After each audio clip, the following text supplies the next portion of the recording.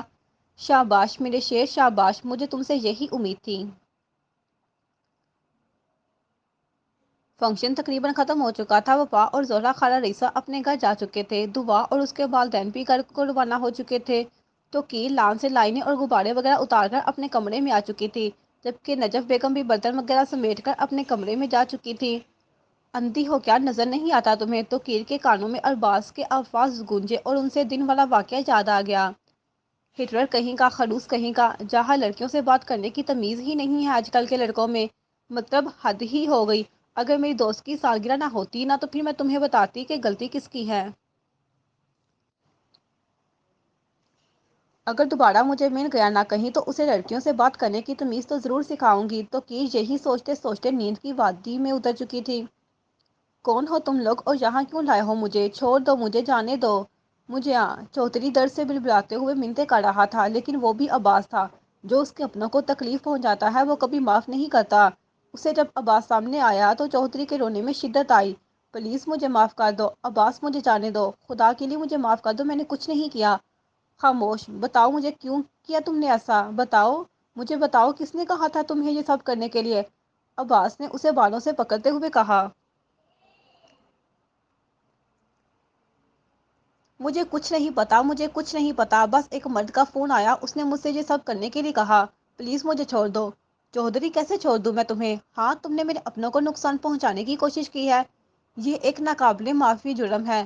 تمہارے سارے غیر قانونی کاموں کے ثبوت ڈھونڈ کر پولیس تک پہنچا چکا ہوں میں، اب تک پولیس پہنچنے والی ہوگی، تب تک میں اپنا ہاتھ صاف کر لیتا ہوں۔ نہیں سردار صاحب نہیں، خدا کے لیے مجھے معاف کر دیں، مجھے چھوڑ دیں۔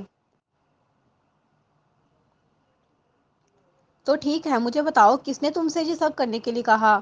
وہ مجھے فون آیا، کوئی مرد تھا، کہہ رہا تھا سردار خضر حیات صالح صاحب تمہارے اس باپ کی زمین ہجائی ہوئی ہے اور تم ہاتھ پہ درے بیٹھے ہوئے ہو۔ کہنے لگا سردار کی کمزوریوں پر حملہ کر کے ہم سردار کو کمزور بنائیں گے اور اس طرح پورا گاؤں ہمارا ہو جائے گا۔ میں نہیں جانتا وہ شخص کون تھا، مجھے اس کام کے لیے بہت ساری رقم بھی دی گئی تھی۔ السلام علیکم سردار صاحب، A S P police officer نے داخل ہوتے ہوئے عباس کو سلام کیا۔ وعلیکم السلام، عباس نے سلام کا جواب دیا۔ یہ رہا چوہدری، لے جائیں اسے اور جتنی لمبی سزا ہو سکے اسے دلوائیے گا، جیسے آپ کا حکم سردار صاحب۔ اور پولیس چوہدری کو لے گئی۔ تو کیر بیٹے اٹھ جاؤ، آج سے پہلے تو اتنی دیر تک کبھی نہیں سوئی، آج کیا ہو گیا؟ تو کیر بیٹے اٹھو، کالج نہیں جانا کیا؟ اٹھ جاؤ بیٹے، ہائے اللہ اسے تو بہت تیز بخار ہے۔ تو کیر اٹھو بیٹا، ہاسپٹل لے کے چلوں میں آپ کو؟ ماں نہیں، اٹھنے ہو رہا، ٹھیک ہو جاؤں گی میں بس تھوڑی دیر تک، اب فکر نہ کریں۔ کیسی باتیں کر رہی ہو؟ اٹھو فٹافٹ لے کے چلوں، میں آپ کو اس معاملے میں آپ کی ایک نہیں سنوں گی۔ ماں ہو جاؤں گی نا ٹھیک، ہلکا سا بخار ہی تو ہے نا، ہو جائے گا ٹھیک، ویسے بھی ہاسپٹل میں جانے سے میری طبیعت اور خراب ہو جائے گی نا۔ نہیں اٹھو فوراً، جلدی کرو، شاباش، میں لالا کو بولتی ہوں گاڑی نکالنے کا، چلو شاباش، میرا بچہ تو بہت ہی اچھا ہے نا، چلو، لیکن میں ڈرپ نہیں لگواؤں گی ماں، میں بتا رہی ہوں، لاسٹ ٹائم بھی آپ نے میری ایک نہیں سنی تھی اور اچھا نہیں لگوانا ڈرپ، لیکن چلو تو صحیح نا بیٹے۔ چلو ہمارا یہ چوہدری والا مسئلہ تو حل ہو گیا ہے، مگر وہ آدمی کون ہے جس نے چوہدری سے یہ سب کروایا ہے اور اس کی میرے سے کیا دشمنی ہے؟ خیر چھوڑو ان سب باتوں کو، چلو ہاسپٹل چلتے ہیں، اصغر کے پتہ نہیں کیسی طبیعت ہوگی میرے شیر کی، وہ ڈاکٹر کہہ رہے تھے ہلکا ہلکا اوش آ رہا ہے اور اب طبیعت پہلے سے کافی زیادہ بہتر ہے۔ حماد نے عباس کو گاڑی سٹارٹ کرتے ہوئے بتایا۔ چلو مولا کا شکر ہے، مولا کے کرم سے اصغر بہت جلد ٹھیک ہو جائے گا۔ سردار صاحب ویسے آپ کو نہیں لگتا کہ ہمیں اصغر کی طبیعت کے بارے میں اس کی پھوپھو رئیسہ کو بتانا چاہیے؟ نہیں حماد، ابھی نہیں، وہ پریشان ہو جائیں گی، تھوڑی طبیعت سنبھل جائے پھر بتائیں گے، جیسے آپ کو بہتر لگے سردار صاحب۔ بیٹے تو کیر جلدی کرو، ہمیں دیر ہو رہی ہے۔ جی ماں جی، بس چادر کر لوں۔ تو کیر ہمیشہ پردے میں گھر سے باہر نکلتی تھی، وہ بھی گھٹنوں سے نیچے آتی ایرانی چادر میں۔ ڈاکٹر نے تو کیر کا چیک اپ کیا اور کچھ ادویات لکھ کر دی اور وہ دونوں گھر جانے لگی جب اچانک نجف بیگم کو کچھ یاد آیا۔ بیٹے تو کیر آپ ایک سیکنڈ جہاں بینچ پہ بیٹھو، میں ابھی آتی ہوں۔ جی ماں۔ تو کیر تیز بخار میں تپ رہی تھی اور بینچ پہ بیٹھ گئی۔ حماد تم نے ہاسپٹل کے سارے ایکسچینجرز دیکھ لیے ہیں نا؟ جی سردار صاحب سب کلیئر ہے، حماد نے عباس کے ساتھ ہاسپٹل میں داخل ہوتے ہوئے بتایا۔ گڈ، اصغر میرے شیر، میں جانتا ہوں تم جلد ٹھیک ہو جاؤ گے انشاءاللہ، عباس نے اصغر کے سر پر بوسہ دیتے ہوئے کہا۔ انشاءاللہ، حماد نے کہا۔ اتنے میں عباس کا فون بجا اور وہ باہر فون سننے کے لیے آیا۔ جیسے ہی وہ باہر آیا، اس نے اسی پردہ پوش لڑکی کو دیکھا جو اس دن اس کی گاڑی سے ٹکرائی تھی۔ عباس کے دل کی دھڑکنیں تیز ہونے لگی۔ عباس اس سے ملنا چاہتا تھا، اپنے اس دن کے رویے پر معافی مانگنا چاہتا تھا، مگر اس نے دیکھا کہ اس کے ساتھ کوئی ہے۔ عباس کے قدم وہیں رک گئے اور وہ تب تک اس لڑکی کو دیکھتا رہا جب تک وہ اس کی نظروں سے اوجھل نہیں ہو گئی۔ عباس ابھی اس لڑکی کے خیالوں میں ہی کھویا ہوا تھا کہ اچانک حماد کی آواز نے اسے ہوش کی دنیا میں لایا۔ سردار صاحب، وہ ڈاکٹر آپ سے ملنا چاہتے ہیں۔ اچھا تم چلو، میں آتا ہوں۔ جی ڈاکٹر۔ سردار صاحب، بہت بہت مبارک ہو، اصغر کی طبیعت ٹھیک ہو رہی ہے اور 2 ہفتے کے اندر بالکل صحیح ہو جائے گا۔ کیا سچ میں ڈاکٹر صاحب؟ عباس نے ڈاکٹر سے پوچھا۔ ہاں سچ میں ڈاکٹر صاحب۔ آؤ میرے مولا، تیرا شکر ہے۔ حماد بھی خوشی سے اچھل پڑا اور عباس کے گلے لگ گیا۔ وہ دونوں ہی بہت خوش تھے۔ جاری ہے۔